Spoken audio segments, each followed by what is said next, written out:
Hey, folks, we're live. Take two. It is Monday, It's definitely Monday. January 27th, the year of our Lord 2025. It is 8:24 a.m. We are very late. We are late because the tech gods intervened. We apparently did not make an appropriate sacrifice to the tech gods. A microphone was not, its heart was not cut out and thrown down the pyramid, and so they cursed us. But we are back, and we have Sarah McCammonn, and we have Holly Berkley Fletcher to introduce her and her book, and we're going to take it from here.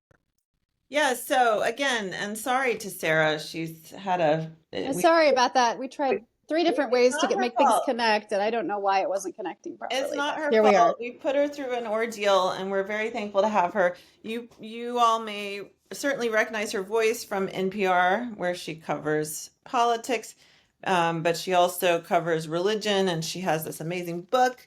And I'm on page 194, which I was very thrilled to be interviewed for this book on the Exvangelicals. So we can talk about that.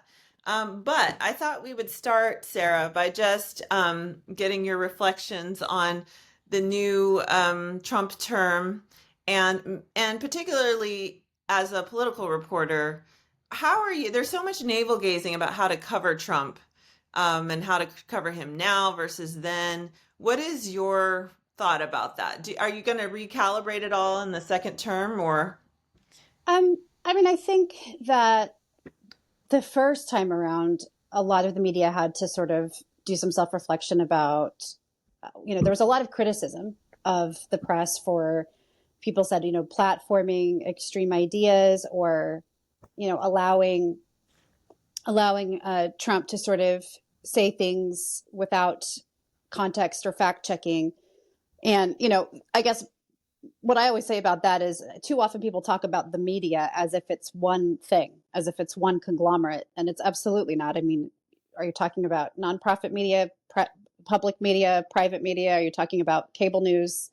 And then there's a whole world of sort of pretty openly agenda-driven advocacy journalism on both sides of the aisle. And then there's more traditional mainstream journalism that at least strives for some kind of sense of balance and objectivity.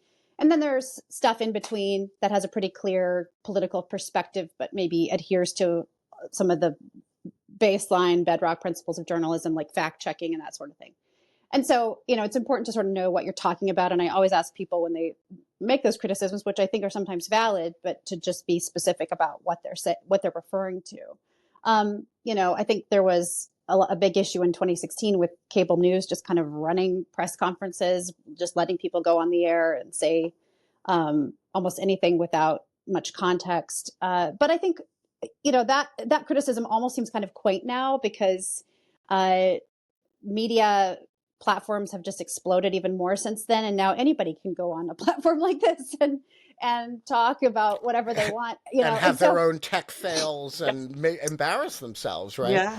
Exactly. And so, that the reality is, I guess you give a certain imprimatur to something when you broadcast it on a major cable network. So there's still that factor that has a certain status that, just somebody streaming doesn't have. But when it comes to, what I do, I think many times over the past many years, it's caused me, and I think many of my colleagues, to just sort of reflect on what we do as journalists and how we do it best. And I think for me, that always kind of leads back to the original principles that I was taught, which is to try to be as factual as possible, put things in context. I think it's all the more important when there's just a fire hose of information, that somebody who's professionally trained and works for an organization that has sort of written ethical standards is doing that. There's so much information out there, but people I believe still need to know that there are places they can go for good information and fact-checked information, which is why, at my organization, we have people who have spent their careers, not only as reporters, but studying in many cases, science or law or other aspects of what they're covering. And so you develop an expertise in sort of how to tell stories, but also how to gather information and how to vet information. I will say that as a consumer of and producer of legal journalism over the last 30 years, NPR's team in that area is just without compare in the broadcast space. I mean, it's a remarkable run that you guys have had, involving an amazing range of people, from Nina Totenberg to Carrie Johnson, and back in the day Chitra Raghavan. I mean, it's a remarkable group of people you've had doing legal journalism at the highest levels in audio, which makes it so much harder. And to not to have to convert it to something that somebody can listen to and absorb, while driving or taking a shower or whatever. I'm kind of in awe of it. um I Thank want to you. I ask agree. I mean, I'm very proud of my colleagues. I want to ask you about the relationship between the day job and the book. Um, on the surface, they seem totally different from one another, and yet, I do have the sense that there's a backstory connection there, that something about this time led you to that exploration, and I'm curious whether that's wrong or correct. Well, yeah, absolutely. I mean, I talk about this in the book, the fact that I had my own, history with the evangelical movement growing up in a deeply evangelical family in the Midwest in the 80s and 90s, and uh, had, really kind of very quietly stopped identifying myself that way. And, in my 20s, like I think a lot of people probably do, whatever their personal background, had been on kind of a journey of figuring out what I believed and how I wanted to raise my children and who I wanted to be. And, I felt for a variety of reasons, which I go into in the book, that there were things about the evangelical label that didn't fit for me. Um, but that wasn't something that I really had any kind of place to go with or community around. Um, and then, and in many ways, as a journalist, sometimes my reporting would intersect with the Christian right in one way or another if I was doing a political story or something. But more often than not, I just kind of tried to keep that part of my life separate from my professional life, as most journalists do, I think.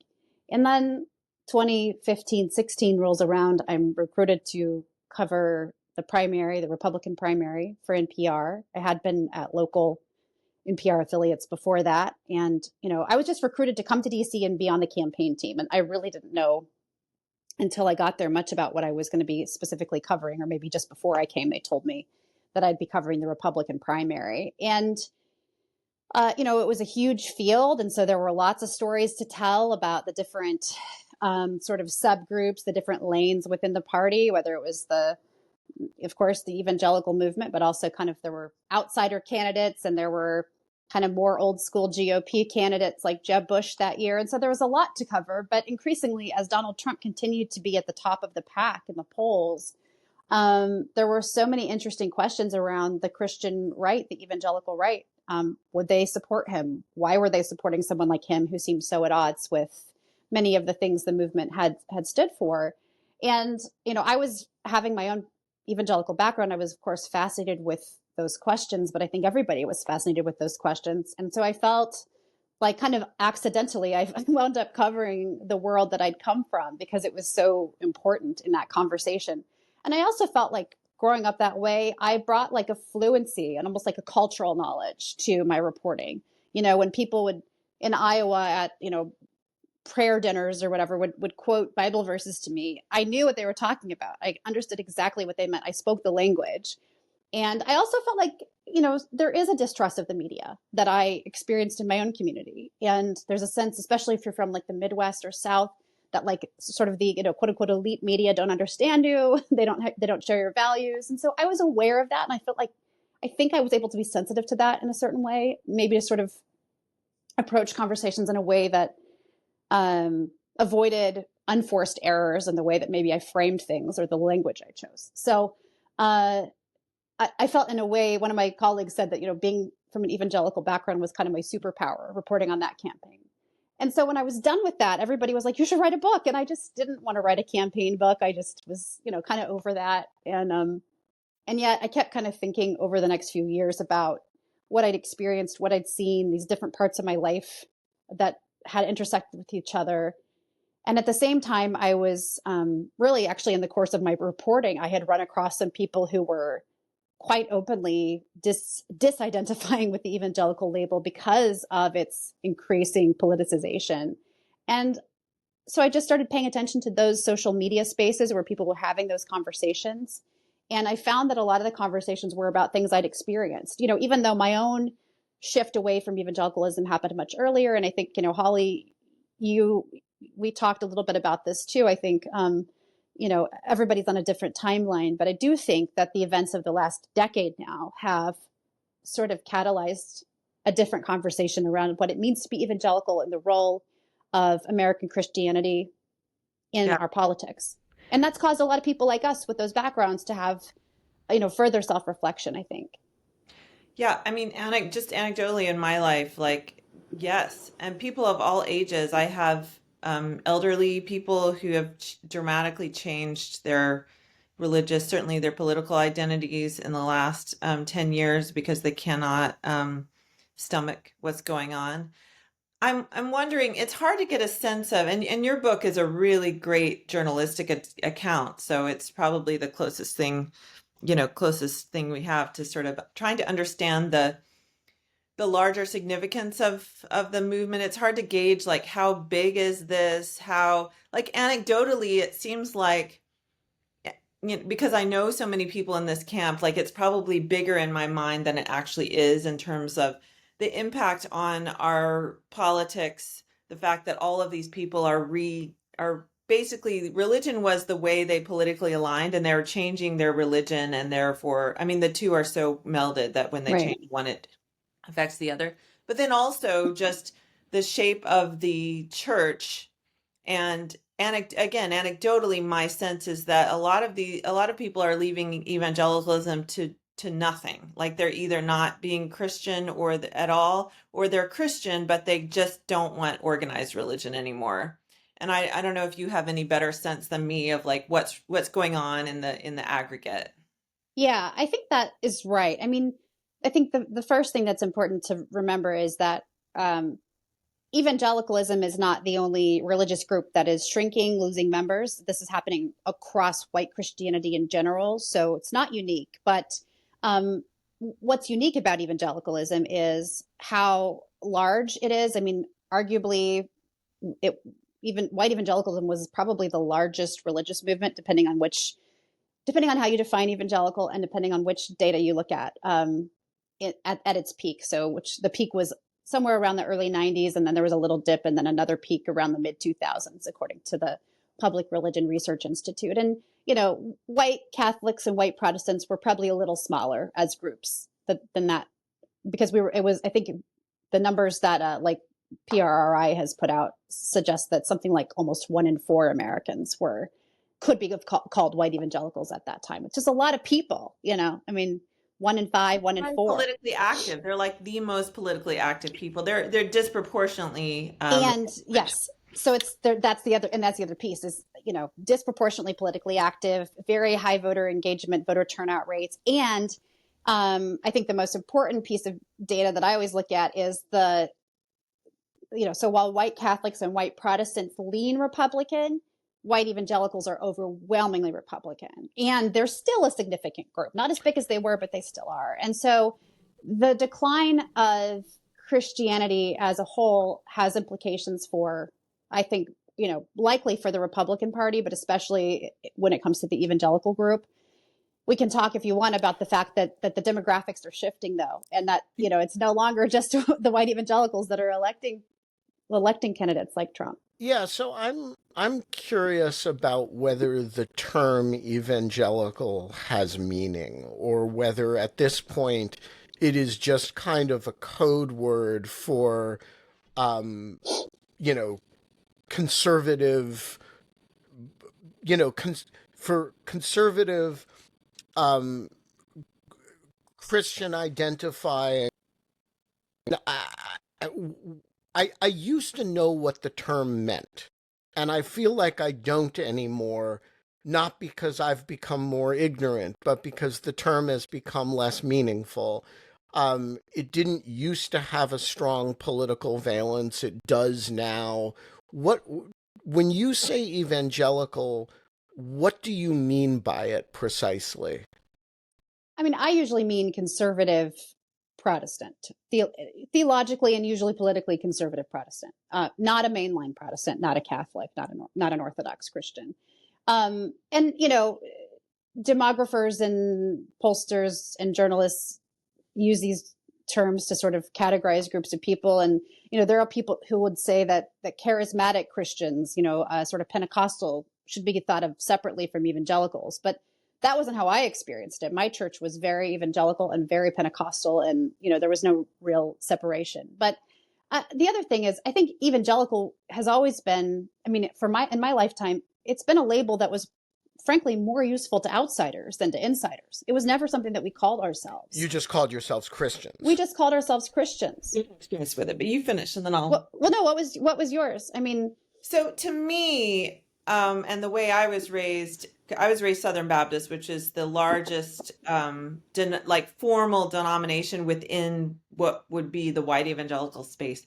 right. And to me, that the defining thing that is still the defining thing, and actually I think the shaping thing of a lot of culture, is the scriptural interpretation and the insistence on inerrancy, and that there is set doctrine that is, this is true, that is not. This is Orthodox Christianity, this is heresy.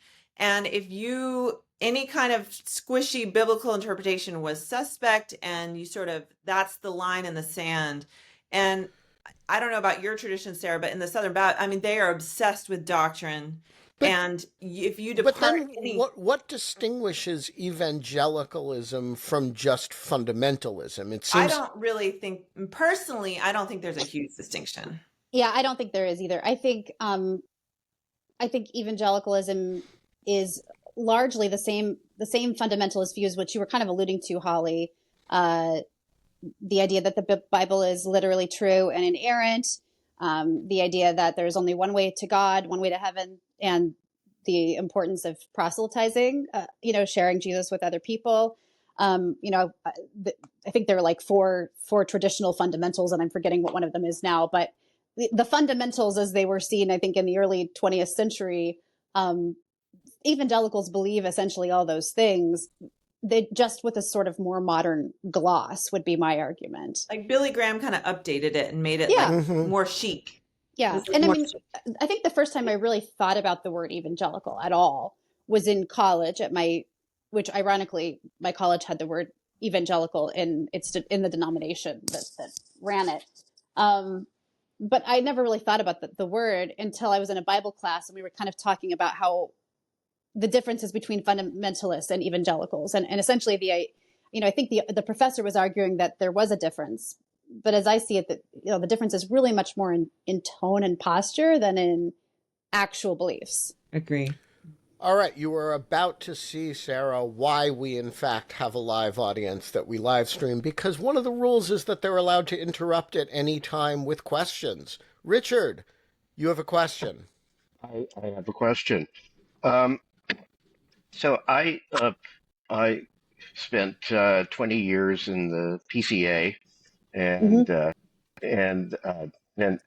now I'm an Episcopalian. Actually, I was raised Episcopalian, but left when I was about 18, but returned to it. But I'm curious. But my experience is not necessarily isn't really typical. But I'm wondering why so many ex-evangelicals are. The PCA is Presbyterian Church in America, and which is the more conservative, more right. evangelical in theology, right, of the Presbyterian options. Right. Yeah. Right. and but I'm just curious, uh, I'm wondering, why are so many evangelicals, why do you think so many evangelicals are ending up in the Episcopal Church? It's a good question. I mean, I don't have any data on it, but anecdotally, I think you're right. And like we mentioned earlier, a lot of people just leave organized religion altogether. And I think Mhm. the little bit of data we have on religious nuns, NES, and people who disaffiliate suggests, I think that's probably the biggest bucket of people who've left any tradition, end up, not invested in any specific church. Yeah, I mean, I've known a lot of ex-evangelicals who wound up Episcopalian. That was sort of where I wound up for a lot of my 20s. And when I go to church these days, I usually go to an Episcopal church or an ELCA, or synagogue with my husband. So,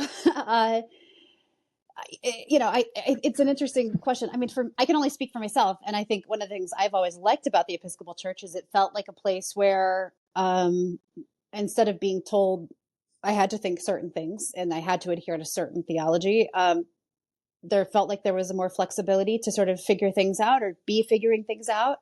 Not that the Episcopal Church doesn't have doctrines, it certainly does, but for someone like me who had felt, very often pressure not only to believe in sort of the fundamentals, as I was referring to earlier, but to, if you're in a Calvinist evangelical church, you have to be a Calvinist. If you're in an Arminian evangelical church, you have to be an Arminian. Like, there's a lot of pressure to adopt a very prescribed set of ideas. It was refreshing to not feel that way. And a big thing to me early on too was I was becoming, more accepting of LGBTQ people, and I wanted to be in a church that was too. Yeah, that issue seems to be a real driving, especially for young people, they don't, I know very young people who are very conservative evangelicals, but they just aren't comfortable with sort of excluding and condemning LGBTQ people. I go to a Methodist church, Richard, so we have some ex-evangelicals as well. So it's not, the Episcopals aren't getting all of them. Okay? Like the Methodists are getting some. All right. All right. That's funny. Oh, what is that? I hear Yeah, it. your Richard, your audio has become inaudible all of a sudden. Oh, You're the only one. No one else has had this problem you today. sound like a munchkin. So we are going to Just kidding. We're gonna yeah, boot we you. are we are going to assume that your question was excellent and move on. So Sarah, I'm curious the reaction. You said your evangelical background was a kind of superpower in reporting. But Well, a colleague said it was. I'm not sure I would say that, but it was nice of him to say that. okay, so I take it back. I'm curious what the reaction to you is after the book in the evangelical community, because are you are you the sort of turncoat who's talking about things that you know who purports to talk about us, or are you somebody who is whatever whatever you've become religiously understands us?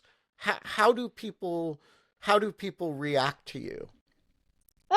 It's I wondered how that would go before the book came out, and I think I expected a lot more backlash and criticism than I've received, partly because I wrote about in the book other people who have come from the evangelical world and, critiqued some part of it, like Rachel Held Evans, and some of the real vitriol people have received for doing so.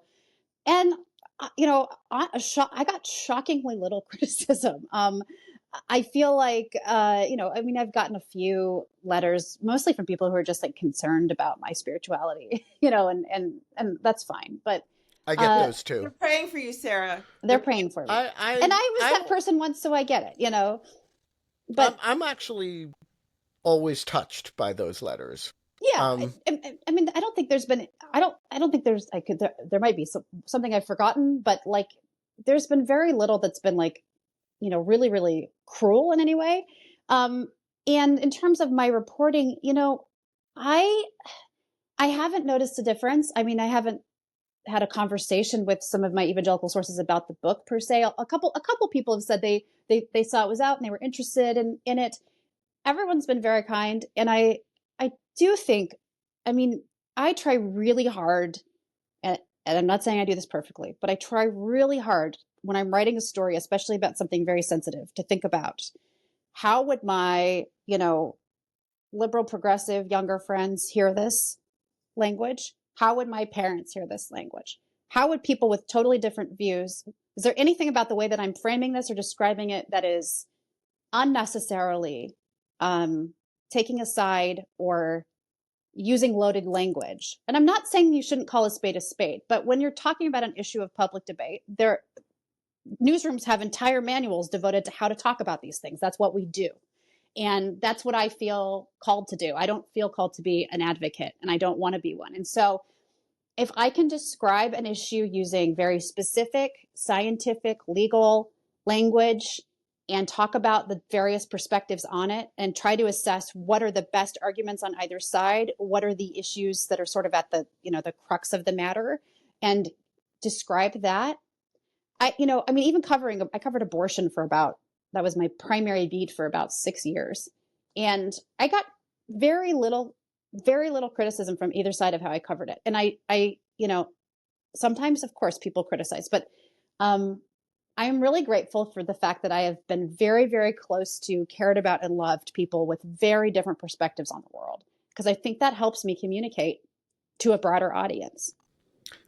I gotta say, I think it's a really encouraging sign that the book did not engender a particularly harsh reaction. I think it's kind of cool that in this day of highly divisive all kinds of things, politics, rhetoric, people hate the press, the effort to go through that exercise of trying to write in a way that people identify themselves in the way you describe them, people don't feel misrepresented, actually works.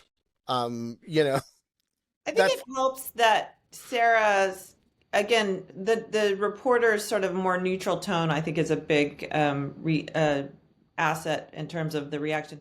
But also, authors that are still identify in the space, or even as just Christian of some kind, that are critical, those are the people that really get the hate. Like Kristen Dumais is they literally have a campaign. The Theo Bros literally have a troll campaign mobilized against her. Or Beth Right. Allison Barr, a historian Right. at Baylor who's been critical of gender stuff. Or Sheila. We had Sheila Ray Gregoire on last week, Sarah. You probably know her. Yeah. So she gets a ton of hate. Okay. So I think it helps. And they're sort of identifying in the evangelical Christian space too. Yeah. Mm-hmm. Not just Christian. Yeah. I mean, even though Kristen and Beth are coming at it as they're scholars, the fact that they're in that realm, I think makes they get a lot more hate coming their way. So maybe it's because I don't ever claim to be an evangelical. Obviously, I'm not an evangelical.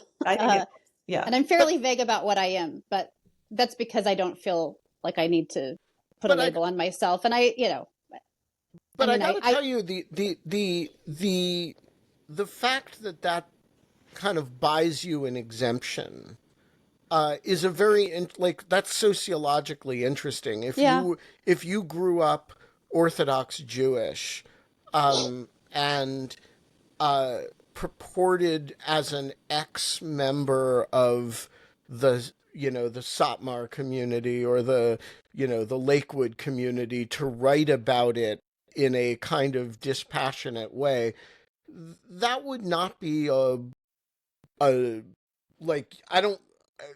don't think that would be viewed with the same kind of equanimity or distance. I have no knowledge about that, so I have no opinion.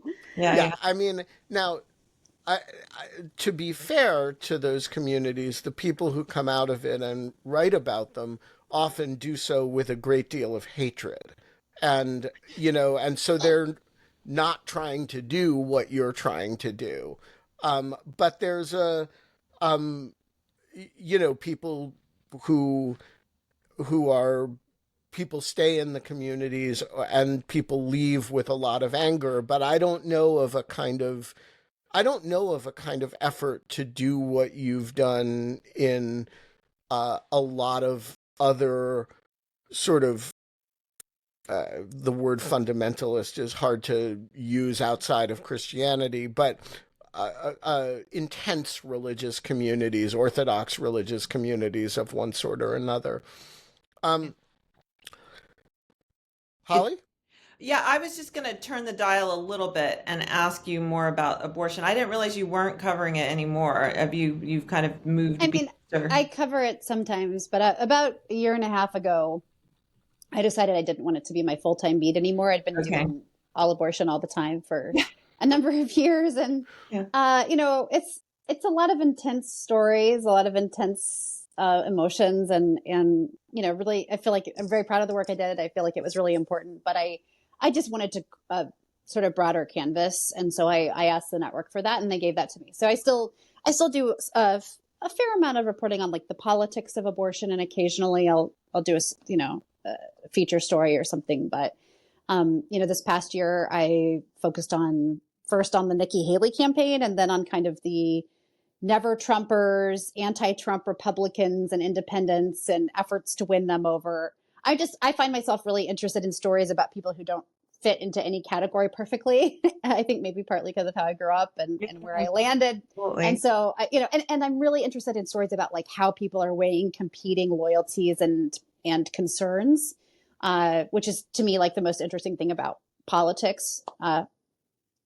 And so that's kind of what I wrote about the last year or so. I also co-host the NPR Politics podcast, which takes up about a quarter of my life professionally. Yeah.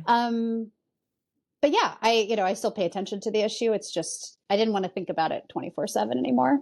Do you think it's declining, like in its political weight? It seems like abortion, because again, coming out of evangelicalism, like that was the reason we were Republicans, is what Right. I was told, and a lot of the Trump loyalty. Although now I feel like it's, I think it's been a bit of a fake leaf. So to me, like it's so defined our politics, like the last 45 years or so. And then this last election, everybody thought, it would continue, and it just didn't seem to be. Like, do you think it's waning as a political issue? It was always, for whatever reason, a much easier issue for Republicans to really galvanize support around than Democrats. We saw a little reversal in that after the Dobbs decision overturned Roe v. Wade. But as you said, Holly, Democrats were hoping that abortion would be the issue that would give them victory in the presidency and beyond this year. And it really didn't turn out that way. And I think one of the most interesting analyses I saw, one of my colleagues kind of put together a chart looking at all the 10 or so states where there were ballot initiatives related to abortion. And so often, there was a gap between people. Essentially, so there were people who were voting for Trump and also voting for abortion rights. In a lot of states, like Florida, there was a clear split there. And so, it wasn't like people would show up and, vote against the abortion ban or vote for the abortion protection and then vote for Harris. That did not necessarily translate. I mean, a lot of people did, but not for everybody, which I think just shows that, one, I don't think it is the top priority for most voters. We know that from polling. This year it was immigration and the economy. And also when voters are voting for president or for a member of Congress, they are thinking about a whole bunch of issues, not just abortion, even if they care about it a lot. Yeah. We are going to leave it there because Holly has a hard stop. Sarah, I am sorry for the tech glitches. I am too. I tried. No. I'm sorry I didn't tell you it was a live stream.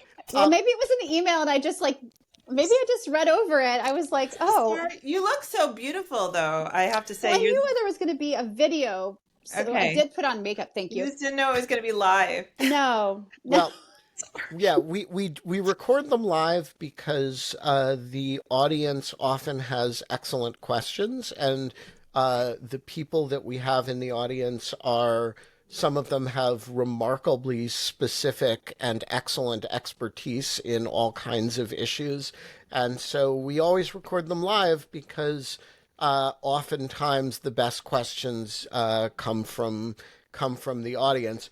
We're usually a little bit less chaotic than we were this morning, but only a little bit less And chaotic. I'm sorry, it was partly my fault. I don't know why I couldn't get my audio to work, but It is I am totally only a okay. professional audio journalist.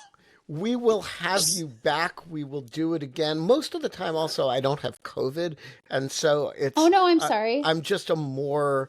I'm actually a better host and better at resolving tech glitches usually than I am today.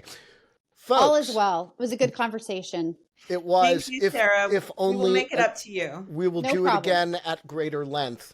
All good. Folks, we're going to be back tomorrow. We're going to have Jonathan Rausch here on Wednesday to talk about his book on Christian voters, which I will have read by then.